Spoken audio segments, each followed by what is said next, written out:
Hello, this is ArkthePieKing, back with another episode of Let's Play Demon's Crest. At the end of the last episode, we beat the worst boss ever conceived, and we got the tidal gargoyle form from the water crest. Now, I've completely lost my bearings, I have no idea where I am. We're looking for the town, there we go. We're gonna go back into the town again. Because if you remember, the second section of this area is actually a water section, and we have the water form. So it only makes sense to go there. There's actually been several water sections, but this is the first one we're going to go to because, as I said at the end of the last video, we're going to do quite a bit of treasure hunting first. And I totally switched prematurely.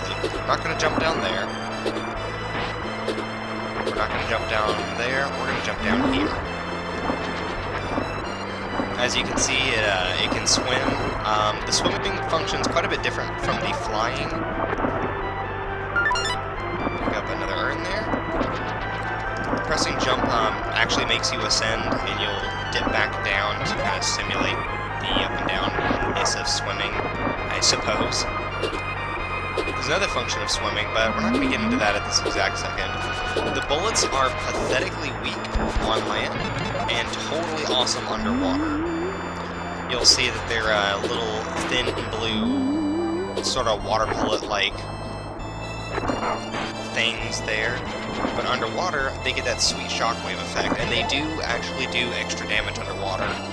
We're gonna walk through this hidden wall and pick up the coolest talisman ever. This is either my favorite or my second favorite, I can't decide which. This is the hand talisman. What it does, as soon as I'm not here, is it gives you an extra bullet. It adds 1 to the bullet count of every form, so most standard forms get 2 bullets, and the Buster form actually gets 3, and it's freaking awesome. And we're just gonna bypass this entire section, because there's no sense in going through it legitimately. I guess technically this is legitimately, I mean, they obviously give you the air crest for the sake of flying, but, you know, it's not like there's any challenge to this. But, like I've said before, I'm actually really glad for that, because it gets sort of tedious having to jump through the same hoops over and over again. Alright, we got that, and we're gonna continue to do more backtracking in the Bone Forest.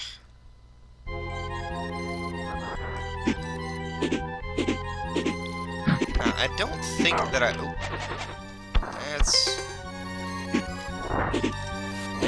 I don't think that I showed this off, oh, that makes me drop. As I've said before, the controls are really awkward for the flying form. But I don't think I showed this off before. There is a hidden door down here.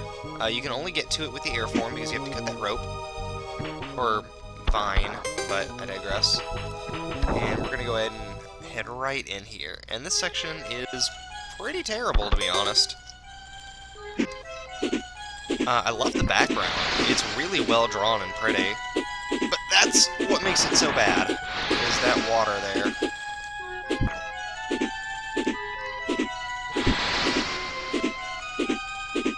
Oh dear, I've made a terrible mistake. There we go. I prefer to just bypass as much of this as... I've never seen that animation before. That's lovely. I prefer to skip as much of that as possible with the air form. Oh my gosh, I can't get up.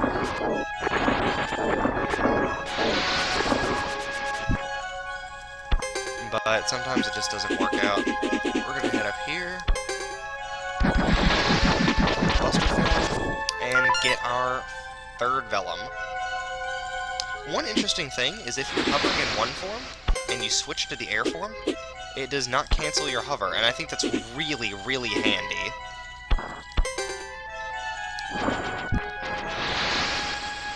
There we go, switch to the water form and just wreck face. It's really awkward to try to get out of the water in the water form, or excuse me, the tidal form, because you just kind of splash around at the top like that, and yeah, it gets very difficult to actually get it to cooperate long enough to break the surface of the water, so to speak.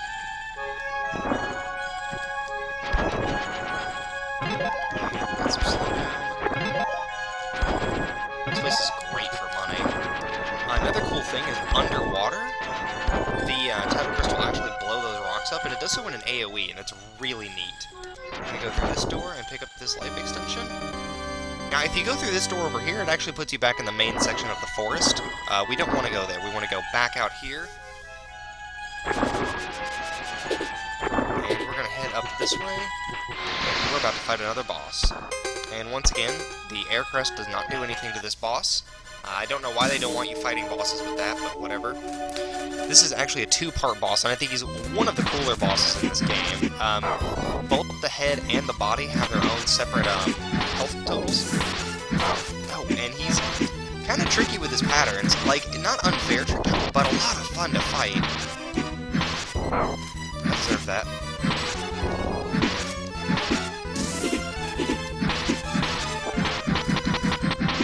Now what you want to do is, it's really bad to get in between them for that reason right there, is you want to try to take them out at the same time. Because both forms are actually quite tricky without the other half. There we go. Not too bad at all. And we got another life extension. Exciting. Okay, now that we've gotten that, we are actually going to go back to the Section 5. I don't really know what you would call it. Because this also had a ton of water in it, and I just love bashing that one. And that one. We'll go ahead and switch down here. I know I've mentioned it before, but I gotta say that I just really love having multiple shots on the screen. It is such an interesting luxury. This is a good time to show off the other function of the tidal form. Is if you hold the A button, you will swim straight forward.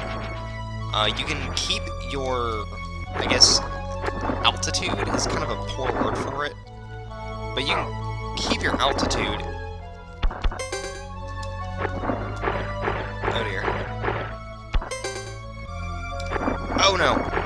There we go. Anyway, as I was saying, you can keep your altitude even after shooting, which is very handy. That was a lot of attempts to get that sentence out. I apologize. Nifty little fun fact, I had to actually catch back up to where I was because of reasons. You can actually get through that whole section using the ground gargle. You don't ever actually have to switch out of there. Just a neat little thing.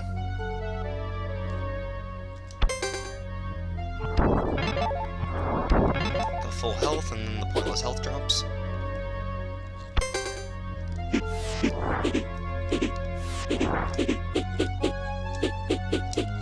And if we go up here where the boss fell down from, there's a couple of pots. Nothing really good there. But underneath that statue is another life extension. They really gotta stop keeping those in easy to break statues. We're going to drop back down here. We're actually not done with this stage, believe it or not. Oh, that was painful. That was still painful. Actually, you know what? I'm going to go ahead and head back up here just a second. Get that full heal. There we go. No sense in heading into the next area with all that damage on me. Oh my gosh, and respawning enemies. I'm getting owned.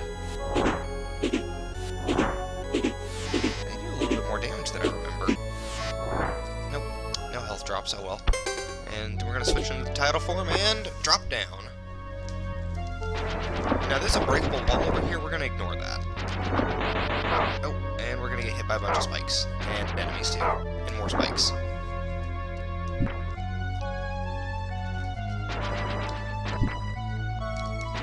we go.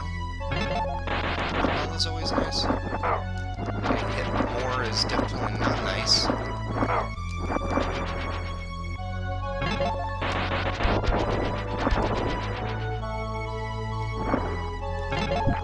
Oh no, I'm totally getting destroyed. Oh well, it's okay. And if you'll look, we are actually 3/4 of the way towards having full health, and that is awesome. But our inventory is actually getting quite full. I think we have 4 urns, 3 vellums, and most of the crests. pieces of the Fire Crest and 3 of the Elemental Crests. And Talismans? We've got 3 of those as well. So yeah, we're a little over halfway through the game here. I would say this has been going swimmingly. Aside from, you know, the occasional hiccup with overpowered skeleton bosses. Definitely do without fighting that guy.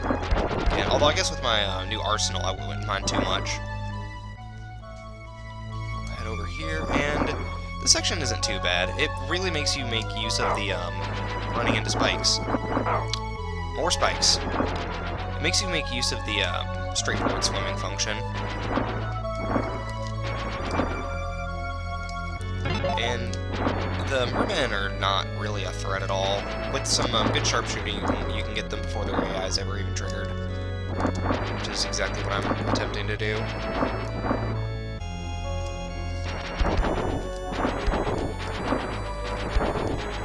I didn't even realize I'd hit him. That's awesome.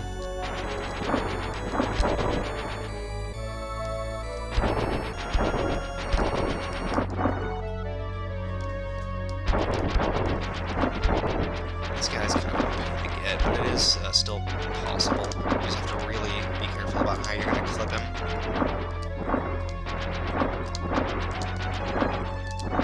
There we go.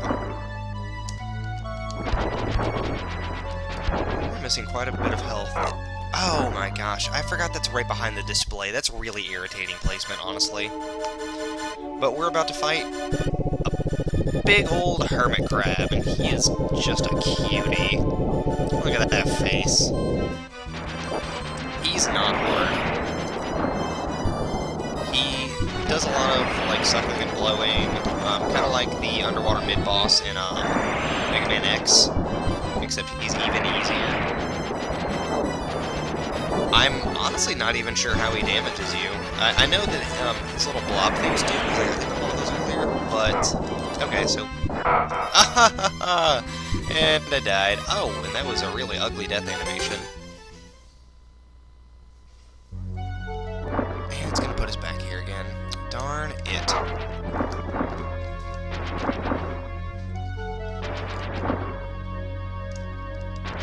That's actually the first time I've lost to him. Usually he doesn't really get so successful with the inhaling.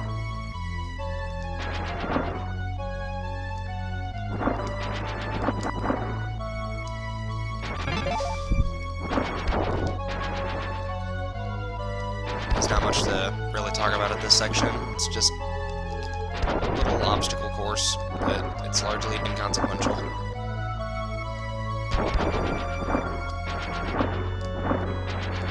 As long as you're careful, most areas are pretty navigable. I'm sure one of those 2 words is correct. This guy's such a pain to hit, though. I'm not gonna run into the spike ceilings that are obscured by the freaking HUD. There we go, now we got to him with full health instead of half dead. So, this time he should be easy, and if I start to lose, I'm actually probably going to pop my ginseng, since I've never actually had to heal this before.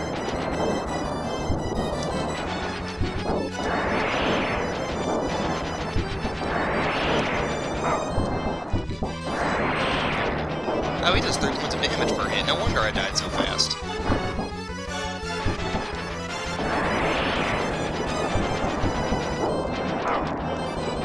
And his shots do too. Okay, so his body does 3, his blobs do 2.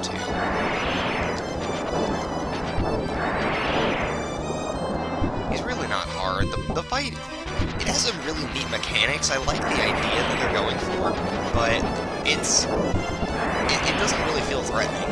Unless he actually, you know, you get stuck in his hitbox and you take hits 3 times in a row like I did, then, yeah, you're gonna die because you just took 9 points of damage, but... Like, the boss itself is just not a problem. He's really not. I think his name is, like, Skulla or something like that. I think I remember reading that somewhere. I can't remember. He's a hermit crab. Now he's dead. And he leaves behind for us, another life extension, which is super sweet. Alright. But that is it for this episode. A lot of exploring, a lot of new items, a couple of really nice upgrades for Firebrand. We're going to go ahead and end it here. Thank you for watching, and I hope you have a nice night.